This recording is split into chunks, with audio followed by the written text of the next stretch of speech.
नमस्कार, मिशन ज्ञान से मैं आशुतोष राजस्थान सरकार और वेदांता के CSR इनिशिएटिव ई कक्षा में आपका स्वागत करता हूं। बच्चों, हम पढ़ रहे थे क्लास 12th का 4th चैप्टर केमिकल काइनेटिक्स यानी कि रासायनिक बल गतिकी, और हमने वेग के बारे में अच्छे से पढ़ लिया है। आज हम बात करेंगे उन्हीं वेग की महत्वपूर्ण प्रश्नों की, यानी कि उनमें कौन कौन से ऐसे न्यूमेरिकल से जो अच्छे तरीके से बन सकते हैं और जो आपके एग्जाम में आ सकते हैं। तो आइए देखिएगा, यदि हम बात करते हैं तो सबसे पहला क्वेश्चन वहीं से बन जाता है जहां पे हमने क्लास को छोड़ा था। शून्य कोटि की अभिक्रिया की विमा और इकाई हमने निकाली थी, ठीक है। अच्छा जी, और वहां पे हमने एक चीज देखी थी कि सर जब जीरो ऑर्डर की बात आती है, जब शून्य कोटि की बात आती है, उस जगह पे क्या होता है, जो वेग होता है वो क्या होता है, वेग स्थिरांक के बराबर हो जाता है। अब वेग बराबर वेग स्थिरांक हो गया तो वहीं से क्वेश्चन बन गया, ऐसी कौन सी कोटि की अभिक्रिया होगी जिसके लिए विशिष्ट अभिक्रिया का वेग यानी कि वेग स्थिरांक उस अभिक्रिया के वेग के बराबर होता है। तो सभी आंसर दे देंगे, कौन सी भाई, जीरो ऑर्डर की रिएक्शन, यानी कि शून्य कोटि की अभिक्रिया इस सवाल का आंसर होगा, ठीक है। याद आ रहा होगा, पिछली क्लास में मैंने पढ़ाया भी था, ठीक है। यदि नहीं भी आ रहा होगा तब भी बता देता हूं। ये देखो, ऐसा कुछ देखा था हमने। अब यहां पे क्या हुआ था कि वेग सीधा समानुपाती किसके, सी की सांद्रता, ऊपर क्या लिखते हैं, वहां पे कोटि लिखते हैं भाई, ठीक है। और मुझे पता है सी की पावर यदि 0 होती है तो उसका मान कितना होता है, 1 होता है। अब यदि ये 1 हो गया तो वेग बराबर के आ गया, और के क्या है, के ही तो है यहाँ पे वेग स्थिरांक यानी कि विशिष्ट वेग, ठीक है। चलो जी, अब बात करते हैं अगले प्रश्न की ओर। अगला प्रश्न बहुत ही प्यारा, बहुत ही सुंदर, बिल्कुल बेसिक सा क्वेश्चन है। एक आपको रिएक्शन, एक अभिक्रिया दी हुई है। अभिक्रिया क्या है, ओहो ओहो, बहुत ही इंपॉर्टेंट अभिक्रिया है ना, बहुत ही इंपॉर्टेंट अभिक्रिया, ये बहुत ही ज्यादा इजी है, ठीक है। EASY बहुत ही ज्यादा इजी अभिक्रिया, इसे बोला जाता है हेबर प्रक्रम, और ये आपके इनऑर्गेनिक जब हम पढ़ेंगे वहां पर भी काम आएगी, ठीक है। इनऑर्गेनिक के चैप्टर जहां पे आएंगे वहां पे भी ये काम आएगी, जहां पे हम अमोनिया बनाएंगे ये रिएक्शन ऑर्गेनिक में भी काम आती है, ठीक है। तो जितनी भी रिएक्शंस हैं उनमें से यूं मान के चलो ये हमारी बेसिक रिएक्शन होगी जिसको रट्टा लगाना पड़ेगा, ठीक है। हेबर प्रक्रम के नाम से जानी जाती है। अमोनिया यहां पे बन रहा है तो देख लीजिएगा, N2 + 3H2 gives you twice NH3। अब आपको इस रिएक्शन के साथ क्या करना है, अभिक्रिया का वेग निकालना है। सर अभिक्रिया का वेग आपने बताया था कैसे, जब सर फॉरवर्ड जब हम चलते हैं तो वहां पे क्या करते हैं, तो आप बोलेंगे सर माइनस होता है वहां पे, ठीक है। dC/dt सी कंसेंट्रेशन है। अच्छा, बैकवर्ड यदि मैं चलूंगा, ठीक है, बैकवर्ड यदि मैं चलूंगा तो वहां पे क्या होता है, प्लस होता है dC/dt, ठीक है। एंड पीछे कितना प्लस रहेगा क्योंकि प्रोडक्ट बना है, और यहां पे क्या है भाई, मेरे यहां पे सांद्रता कम होती जाती है। बताया था ना यार, नेगेटिव साइन का मतलब क्या होता है, जो यहां पे ऋणात्मक चिन्ह का मतलब क्या होता है, सांद्रता में कमी आ रही है। चलो जी, अब बात करते हैं, इस प्रश्न को आगे बढ़ाते हैं। सर इस प्रश्न को इससे कैसे जोड़ा जाए, तो देखना भाई, आपको यहां पे एक चीज पता चल रही होगी कि सर जो यहां पे N2 और H2 है वो मिलकर के क्या बना रहे हैं, यहां पे NH3 बना रहे हैं। यानी कि बात कही जाए अभिकारकों की, अभिकारक या फिर क्रियाकारक, तो वो क्या होंगे, वो बहुत ही प्यार से बता सकते हैं N2 और यहां पे 3H2 या फिर H2 लिख लो, ठीक है। यहां पे अभिकारक होंगे, और क्रियाफल क्या बन रहा है, NH3, यहां पे क्रियाफल यानी कि उत्पाद बन रहा है। तो देखिएगा, यदि मैं बात करता हूं यहां पे दर की, तो आपको पता है 2 अभिकारक मिले, ठीक है।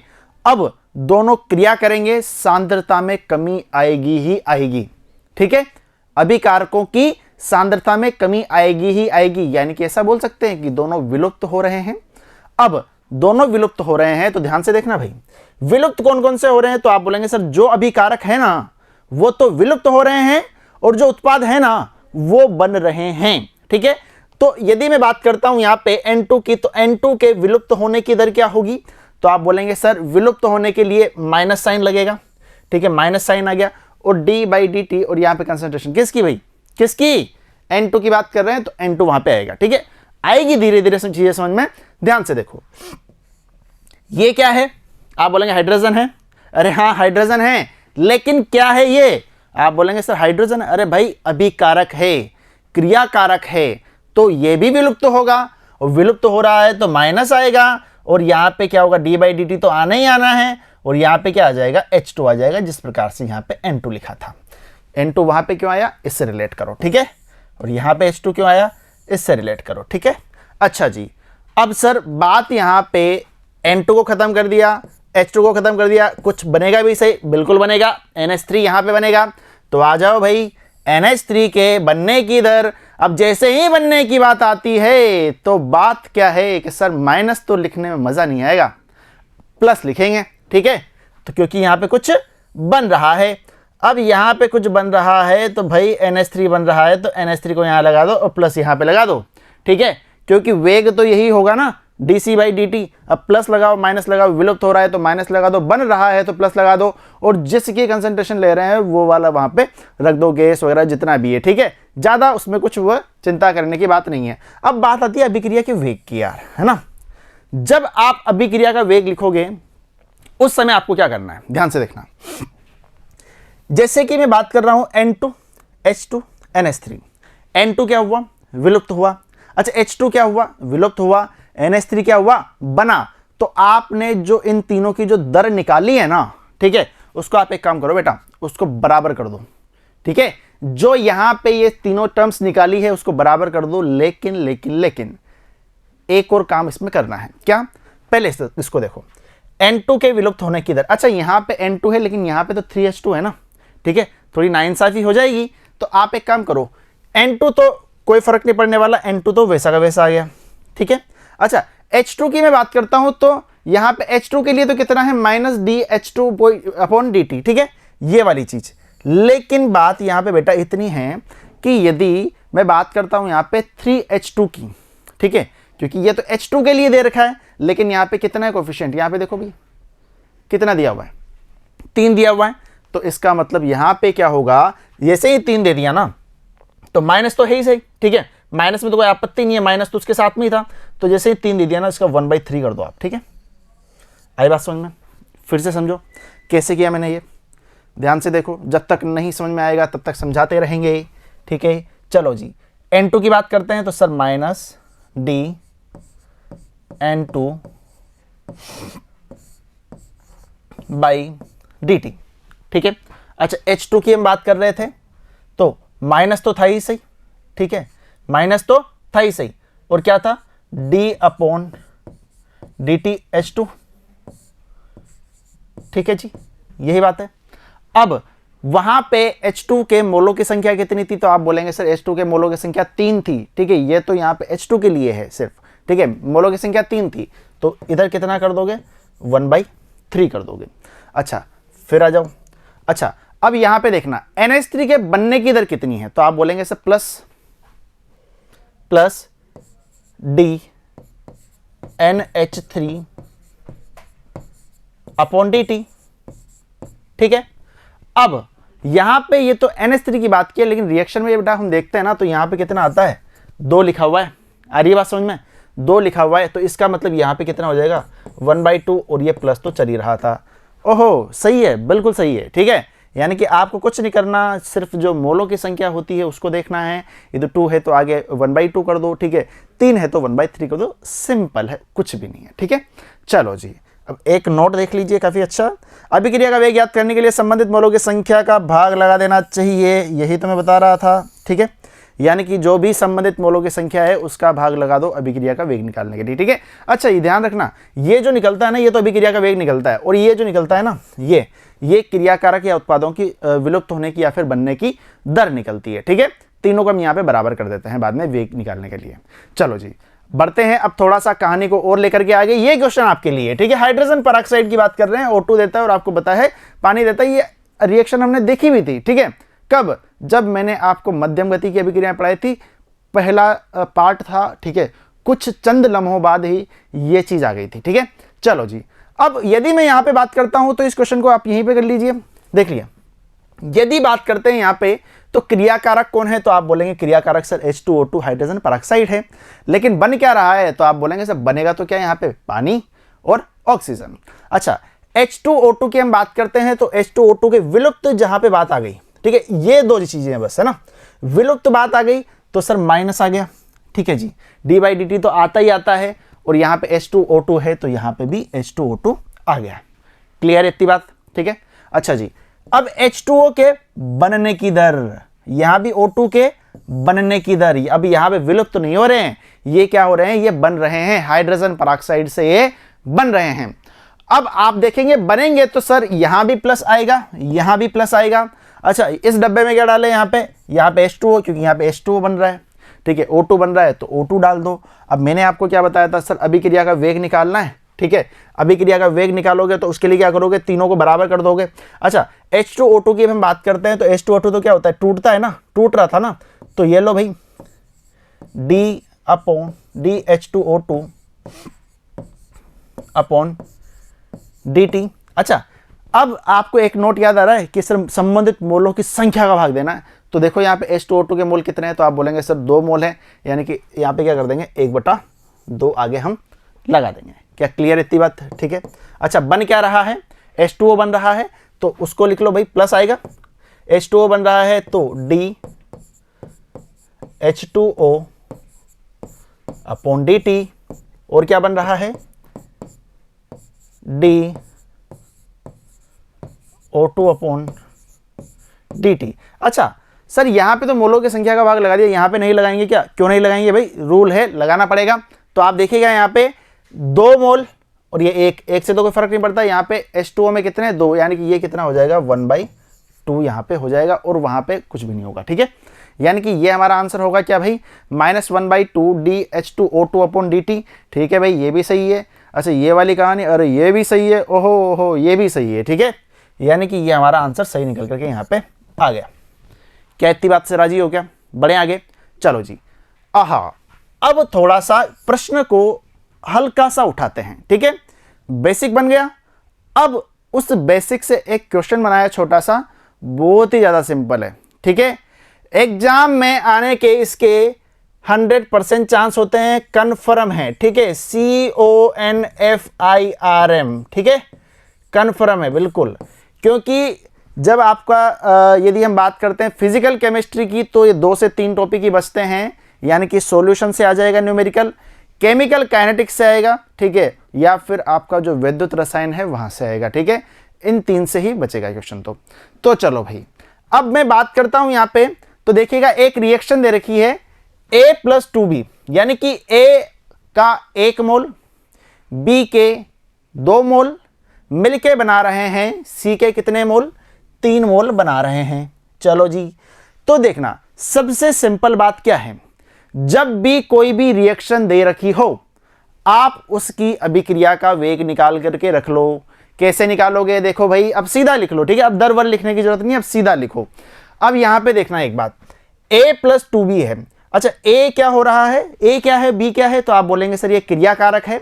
अब क्रियाकारक है भाई मेरे, तो इसका मतलब ये हो गया ना कि सर ये विलुप्त होंगे, ठीक है। अच्छा, C क्या है, तो आप बोलेंगे सर उत्पाद है, वो तो बनेगा ही बनेगा।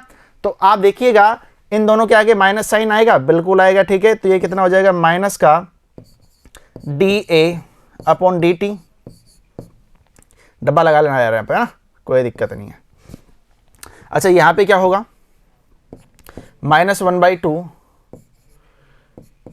dB, ये B है, अपॉन, सही लिख लो,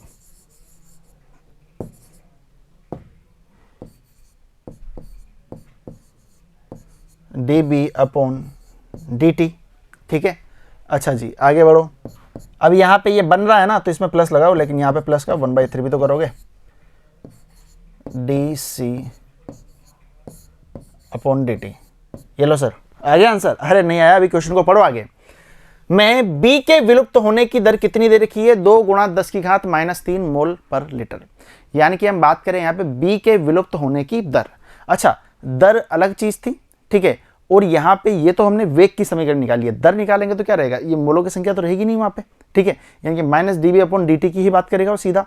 तो देखना विलुप्त होने की दर कितनी है भाई, 2 गुणा 10⁻³ मोल पर लीटर पर सेकंड है। तो हमें क्या क्या ज्ञात करना है, अभिक्रिया की दर ज्ञात करनी है, ए के विलुप्त होने की दर ज्ञात करनी है, सी के बनने की दर निकाल देंगे, कोई दिक्कत वाली बात नहीं है। चलो जी हम बात करते हैं अभिक्रिया की दर, यानी कि अभिक्रिया की वेग की हम बात करेंगे, वेग लिख लो यहाँ पे ज़्यादा अच्छा लगेगा, ठीक है। तो ये चीज़ हमने निकाल ही ली, आते ही निकाल ली, ठीक है, कोई मना ही नहीं है। अच्छा जी, अब प्रश्न क्या बोल रहा है, प्रश्न में निकालना क्या है, ए के विलुप्त होने की दर निकालनी है। ए के विलुप्त होने की दर यानी कि हमें क्या निकालना है यहाँ पे, -dA/dt, ठीक है। अच्छा मैंने पहले बता दिया था कि जब भी ये न्यूमेरिकल्स होते हैं तो हमें माइनस प्लस का क्या लफड़ा होता है, ठीक है, पता है ना अच्छे से, तो उस चीज़ का हमें ध्यान रखना है। अच्छा जी, ए के विलुप्त होने की दर की हम बात कर रहे हैं, तो आप मुझे बताओ आपको किस चीज़ का मान पता है, तो आप बोलेंगे सर हमें पता है किसका, -dB/dt का मान मुझे पता है। क्यों, क्योंकि मुझे यहाँ पे क्या है, एक रिलेशन मिल रहा है किसमें, ए और बी में। तो आपको पता है कि सर -dB/dt जो है ना वो किसके बराबर है, 2 गुणा 10⁻³ के बराबर है, क्योंकि प्रश्न में दे रखा है। अब ये यदि प्रश्न में दे रखा है तो आप यहां से रिलेशन देखो, यहां से रिलेशन क्या निकल के आया, -dA/dt बराबर -1/2 dB/dt। तो देखिएगा -dA/dt -1/2 dB/dt। तो आप यहां पे देखेंगे सर किसकी कमी खल रही है, तो आप बोलेंगे सर यहां पे एक काम करो ना, ये माइनस को उठा करके ऐसे कर लो, -dB/dt जो है ना इसकी वैल्यू आप कितनी रख दो यहाँ पे, 2 × 10⁻³ ठीक है। तो आपने यहाँ क्या किया, 2 × 10⁻³ ये माइनस भी मैंने साथ में उठा लिया, ठीक है, यानी कि यहाँ पे जो बन रहा था ना वो क्या बन रहा था, 1/2 आगे मल्टीप्लाई था और क्या था, -dB/dt। तो आप देखेंगे dB/dt यानी कि -dB/dt बराबर कितना दे रखा है, 2 गुणा 10⁻³ अच्छा 2 से 2 कट गया, उसके बाद में जो आंसर आया 1 गुणा 10⁻³ mole litre inverse second inverse, ठीक है। चलो जी, तो ये क्या हो जाएगा यहाँ पे अच्छा अब इस चीज पे ध्यान देना थोड़ा सा, यहाँ पे क्या आया है, माइनस आया है, ठीक है, और यहाँ पे क्या है, प्लस आया है। तो हमारा जो आंसर में लिखना होता है किसमें लिखना होता है, प्लस में लिखना होता है, क्योंकि माइनस तो सिर्फ इतना शो करता है ना कहाँ ये विलुप्त हो रहा है, ठीक है, या फिर ये बन रहा है, ठीक है, यदि प्लस आता है तो। क्लियर है इतनी बात। चलो जी अब बढ़ते हैं आगे। अब क्या पूछ रहा है, सी के बनने की दर भी इसने पूछ ली। अच्छा सी के बनने की दर पूछ ली तो आप मुझे बताओ बी और इससे करना चाहते हो, इससे और इससे करना चाहते हो, किसी से भी कर लो, ठीक है, किसी से भी कर लो, आपका आंसर सेम ही आने वाला है। अच्छा जी इसने बात की है यहाँ पे क्या, देखना dc/dt है, dc/dt है वो किसके बराबर है भाई यहाँ पे, तो आप देखेंगे। अच्छा ये वाली चीज समझ में नहीं आएगी आपको, देखना इसको समझाता हूं यहाँ पे देखेंगे कितना लिखा हुआ, -1/2, यहीं पे समझ लो, -1/2 dB/dt बराबर +1/3 dc/dt। अच्छा आपको dc/dt बनने की दर बतानी है ना, तो आप एक काम करो, इसको प्लस में ही लिखो, प्लस का dc/dt और जो इसका जो कोफिशिएंट है ना आगे उसको ऊपर मल्टीप्लाई कर दो वहां पे, ठीक है। तो ये कितना हो जाएगा यहाँ पे, माइनस का 3/2, ये उधर चला गया, माइनस का 3/2 dB/dt, ठीक है। तो यही चीज आई है यहाँ से, plus of dc/dt is equal to minus of 3/2 dB/dt। अब dB/dt का वैल्यू तो आपको पता है कितना है भाई, ये है, ठीक है जी, क्या इतनी बात क्लियर है। तो ये यहाँ पे क्या हो जाएगा। अच्छा एक और चीज देखना, आप यहाँ पे जो माइनस है ना ये वाला, इसको यार साथ में लेके चलना है ना, क्योंकि ये dB/dt का जो -dB/dt का वैल्यू कितना है, 2 × 10⁻³ क्योंकि विलुप्त होने की बात कर दी तो इसने माइनस की हमने यहाँ पे बात कर दी, माइनस प्लस में कंफ्यूज नहीं होना है। चलो जी अब आप देखेंगे 2 से 2 उड़ा दो, ठीक है, उसके बाद में क्या हुआ यहाँ पे 3 गुणा 10⁻³ क्या ये यहाँ पे सी बन गया, क्या सी के बनने की दर आ गई, क्या बिल्कुल आ गई, सही बात है, चलने दो आगे, ठीक है जी। चलो बढ़ते हैं अगले प्रश्न की और अगला प्रश्न करेंगे, आप जल्दी से कीजिए। क्या दिया हुआ इसमें, NH3 व O2 उच्च ताप पर निम्न प्रकार से अभिक्रिया करते हैं, यानी कि NH3 और O2 की रिएक्शन दी हुई है, उससे क्या बन रहा है, NO बन रहा है और यहाँ पे जल बन रहा है, ठीक है। तो जैसे ही कोई अभिक्रिया आती है तो सबसे पहले आप क्या लिखेंगे, उसकी वेग की, यानी कि अभिक्रिया का वेग की जो रिएक्शन होती है ना, कि दरों को आप समान कर देते हैं, ठीक है, वो लिख लीजिए। तो आप यहां पे किस प्रकार से लिखेंगे देखिएगा, NH3। अच्छा मुझे बता, फटाफट से बताते रहो, ठीक है। अभिकारक यानी कि क्रियाकारक कौन कौन है, तो आप बोलेंगे सर NH3 और O2 जो है ये क्या है यहाँ पे अभिकारक यानी कि क्रियाकारक हैं। अच्छा जी, बन कौन कौन रहा है, उत्पाद क्या क्या है, तो आप बोलेंगे सर NO उत्पाद है और H2O यहाँ पे उत्पाद है। यानी कि विलुप्त हुए कौन से, ये वाले, बने कौन से, ये वाले। माइनस कहाँ पे आएगा, इनके आगे, प्लस कहाँ पे आएगा, उनके आगे। अच्छा, क्या ये बोलना सही है क्या, मैं इसकी यदि हम बात करते हैं तो इसको क्या ऐसे लिखेंगे क्या, -1/4 dNH3/dt, तो बात बिल्कुल जमेगी, बिल्कुल लिख सकते हैं, सही बात है। चलो जी, अगली हम बात करते हैं O2 की। तो यहीं से देख लो, ऐसे करो, विलुप्त हो रहा है तो माइनस तो आएगा ही आएगा, dO2/dt तो आएगा ही आएगा। बस जो मोल है ना उसको 1/5 कर दो, ठीक है, मोलों की संख्या का भाग लगा दो, तो -1/5 dO2/dt। चलो जी, बढ़ते हैं आगे। NO बन रहा है यानी कि प्लस में होगा, और मोल की संख्या कितनी है, तो आप बोलेंगे 4 मोल की संख्या है।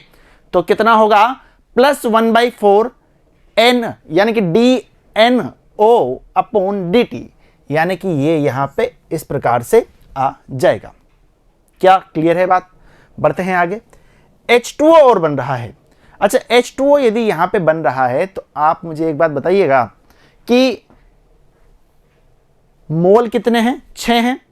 अब 6 मोल हैं तो मोलों की संख्या का तो भाग लगेगा, और यहां पे प्लस आएगा माइनस आएगा, जल्दी बताओ। प्लस आएगा, ठीक है। क्यों? क्योंकि ये वाली चीज यहां पे बन रही है। या लो भाई, एक चीज तो हमने यहां पे पार कर ली और पहले प्रश्न का हमारा आंसर भी आ गया, ठीक है। चलो जी, अगले प्रश्न की तरफ बढ़ते हैं। NH3 के विलुप्त होने की दर मुझे निकालनी है, लेकिन उसके पहले यहां पे कुछ दिया हुआ है, इस पे गौर करो। NO के बनने की दर कितनी दे रखी है, 3.6 गुणा 10⁻³ दे रखी है, ठीक है। अच्छा जी, यानी कि बात ऐसी कर सकते हैं क्या कि सर प्लस DNO अपॉन, ये बड़ा कर लेना है ना, अपॉन dt जो है वो कितना दे रखा है, 3.6 गुणा 10⁻³ ये दे रखा है। अच्छा जी, आप एक बात देखो, आपसे पूछा क्या है, NH3 पूछा है, और यहाँ पे मान किसका दे रखा है, NO का मान दे रखा है। तो NH3 कहाँ पर है, ये रहा। अच्छा, NO कहाँ पर है, ये रहा। तो यानी कि ये वाला रिलेशन हम लेकर के चलेंगे, ठीक है। अच्छा, ये वाला रिलेशन उठाएंगे आप, तो आप देखिएगा आपको क्या निकालना है, DNO/dt निकालना है ना, ठीक है। अच्छा सॉरी, क्या निकालना है आपको, NH3 की बात कर रहे हैं, है ना, NH3 निकालना है आपको। अच्छा जी, NH3 की यदि हम बात करते हैं तो ध्यान दीजिएगा, यहाँ पे ये वाली जो चीज़ है ना, DNO/dt, ये तो आपको प्रश्न में दे रखी है। चलो जी, यानी कि इसका वैल्यू तो आपको प्रश्न में यहाँ पे दे रखा है। अब आप एक काम करो, आपको क्या चाहिए, यहाँ पे लिख ही देता हूँ यार, है ना। -1/4 है, -1/4 dNH3/dt बराबर क्या दे रखा है, +1/4 DNO, ये बड़ा कर लो रे यार, अपॉन dt। देख लो भाई, टाप रहा हूं, जल्दी से देख लो, यही बात है। ये वाली चीज लिखनी है। अच्छा, मैं यहाँ पे 4 को ऊपर लेकर के आ जाऊं, ठीक है, 4 को मैं यहाँ पे इसके ऊपर लेकर के आ जाता हूं, तो ये कितना हो जाएगा, 4/4 हो जाएगा, और 4/4 हो गया तो ये कितना हो जाएगा, 4/4। ये लो जी, 4 से 4 खत्म, यानी कि हम बात करें यहाँ पे तो कितना आ जाएगा, यहाँ पे 4 से 4 यहाँ भी खत्म, तो आंसर तो हमारा यही आ जाएगा, ठीक है। यानी कि आंसर हमारा क्या आ गया, यहाँ पे ये वाला आ गया, 3.6 × 10⁻³ लेकिन इधर देखोगे ना तो यहाँ पे क्या आया है, ये वाली चीज, यानी कि माइनस साइन था यहाँ पे, तो NH3 के विलुप्त होने की दर यहाँ पे बोली गई है, ठीक है। लेकिन जब भी आप आंसर लिखेंगे ना तो किस में लिखेंगे, धनात्मक आंसर आप यहाँ पे लिखेंगे, और वो तो पता उससे ही चल जाएगा। यदि आप ऋणात्मक भी लिख देते हैं तो वो सिर्फ ऋणात्मक इस बात को शो करेगा कि ये यहाँ पे विलुप्त हो रहा है, ऑटोमेटिकली वो वहाँ पे चीज़ होगी, यदि आपने सही प्रश्न यहाँ पे किया है तो, ठीक है। क्लियर है इतनी बात? यानी कि सर अभिक्रिया की दर यानी कि अभिक्रिया का वेग मुझे पता है, तो मैं यहाँ पे कुछ भी पूछ लो, देख लो यहाँ पे आपको क्या दिया हुआ था क्वेश्चन में, NO का दिया हुआ था, ठीक है, आपने क्या निकाल लिया, NH3 निकाल लिया। क्लियर है? चलो जी, बढ़ते हैं आगे। O2 के विलुप्त होने की दर फटाफट से बता दो क्या होनी चाहिए।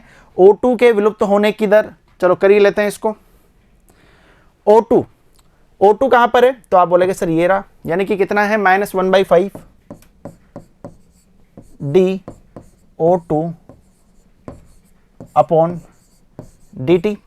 अच्छा, किसका मान दे रखा है, तो आप बोलेंगे सर NO का दे रखा है +1/4 dNO अपॉन, बड़ा कर लो रे यार, dt। ठीक है, राइटिंग ज़्यादा अच्छी नहीं है, फिर भी समझ लेना, समझने की तो बात है यार। -dO2 बाई dt, इसकी वैल्यू निकाल ली है, 5 को ऊपर लेकर के जाओ, 5/4 हो गया, प्लस में आएगा। अच्छा, dNO अपॉन dt का मान कितना था, तो आप बोलेंगे सर dNO अपॉन dt का मान है 3.6 गुणा 10 की घात -3, 3.6 गुणा 10 की घात -3। क्या इतनी बात क्लियर है? ठीक है। अच्छा जी, यदि हम देखते हैं यहाँ पे, तो ये कितनी बार कटेगा, 9 चौको 36, 0.9 बार। ठीक है, 9 पंजे 45, 4.5 गुणा 10 की घात -3। ठीक है, 4.5 गुणा 10 की घात -3, ये मेरा आंसर यहाँ पे हो जाएगा। O2 के विलुप्त होने की दर यहाँ पे ये हो जाएगी। ठीक है, सही निकली है। चलो जी, बढ़ते हैं अगली प्रश्न की ओर। O2 पूछ ले, पानी के बनने की दर, पानी के बनने की दर भी बता सकते हो, है ना, कोई बड़ी बात नहीं है। चलो, पानी कैसे बना है, वापस से रिएक्शन को ही देखो, उससे ज़्यादा कुछ मत करो, है ना। इन दोनों को ले लो, +1/4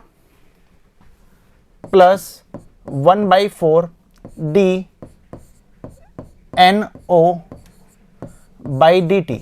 अच्छा, पानी बन रहा है ना, तो देखेंगे यहाँ पे पानी के बनने की दर की हम बात करते हैं, तो +1/6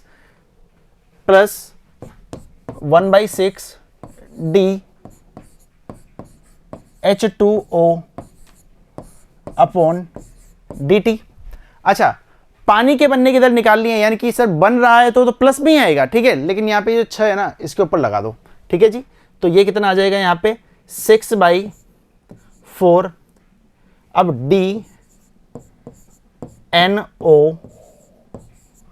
अपॉन dt, और ये किसकी वैल्यू निकल करके आएगी, तो आप बोलेंगे सर ये dH2O अपॉन dt की वैल्यू निकल करके आएगी। अच्छा, NO अपॉन dt की वैल्यू कितनी है, तो आप बोलेंगे सर 3.6 इंटू 10⁻³ तो लिख लो भाई 3.6। अच्छा, प्लस माइनस का यहाँ पे कुछ चक्कर नहीं है ना, ठीक है 3.6 इंटू 10⁻³ और ये वापस से वही वाली चीज़। अच्छा, यहाँ पे देखेंगे कितनी बार कटेगा, वही 0.9 टाइम्स 9 × 54, 5.4 गुणा 10 की घात -3। ये लो जी, ये हमारा आंसर हो जाएगा क्या, dH2O बाई dt। ये लो, क्लियर है अब बात। ठीक है, देख लो 5.4 गुणा 10 की घात -3 मोल इनवर्स सेकंड इनवर्स, इस सवाल का आंसर हमारा हो जाएगा। बढ़े आगे, तो इस प्रश्न के चारों पार्ट कर लिए क्या, बिल्कुल चारों पार्ट का आंसर हमारे सामने आ चुका है। आज का अंतिम प्रश्न ये लीजिएगा, वापस से एक रिएक्शन दे रखी है। ठीक है जी, रिएक्शन क्या है, N2O5 आपको क्या दे रहा है, NO2 + O2 दे रहा है, को एक बंद पात्र में संपन्न कराया जाता है 4 सेकंड पश्चात। कितने सेकंड बाद, 4 सेकंड पश्चात यह पाया गया कि सांद्रता कितनी है, 1.6 इंटू 10⁻² मोल पर लीटर से बढ़ गई है। अरे वाह, काफी इंटरेस्टिंग क्वेश्चन है। ठीक है, तो हमें क्या ज्ञात यहाँ पे करना है, ये वाली चीज हमें यहाँ पे ज्ञात करनी है। ठीक है भाई, तो एक काम करते हैं, वीडियो को ज्यादा लंबा नहीं करते हैं, ये आप होमवर्क के लिए कीजिएगा। ठीक है, इस क्वेश्चन को कल मैं आते ही डिस्कस कर लूंगा। ठीक है, यानी कि अगली जब भी आप वीडियो देखेंगे तो उसमें इस क्वेश्चन को हम डिस्कस कर लेंगे। तो आप पेन कॉपी लेकर के अच्छे से पूरे नोट्स बना लो, स्टार्टिंग से जो भी पढ़ाया है पूरी चीज को एक एक करके पढ़ो। बहुत ही ज्यादा इजी है, बहुत ही ज्यादा इजी चैप्टर है ये वाला। ठीक है, यानी कि यहां से आप पूरे का पूरे मार्क्स आराम से ले लोगे। चलो जी, मिलते हैं अगली वीडियो में, धन्यवाद।